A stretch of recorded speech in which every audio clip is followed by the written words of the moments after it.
കറുകകൾ നീർത്ത നാമ്പിൽ തുമ്പി വന്നതും പാൽ തിളച്ചു തുമ്പ പൂക്കുടങ്ങളും ഇളനീർ പൊൻതുടുപ്പിൽ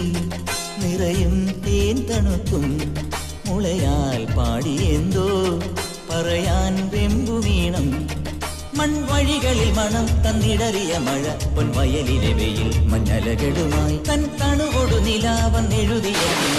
അരിമണി തൊടും കണ്ണിറവുകളായി ഇതു ഞാനറിഞ്ഞതിന്നാദ്യമാ അത് നീ എറിഞ്ഞൊരൻ ചോദ്യമോ കഥ നീ പറഞ്ഞതോ നേര് ചൊന്നതോ മായാലീലയോ ഒരു കാതിലോല ഞാൻ കണ്ടീല തിരുതാളി വെച്ചതും കണ്ടീല കളവാണിയാം കിളിയെ ഓർത്തീല അകലേ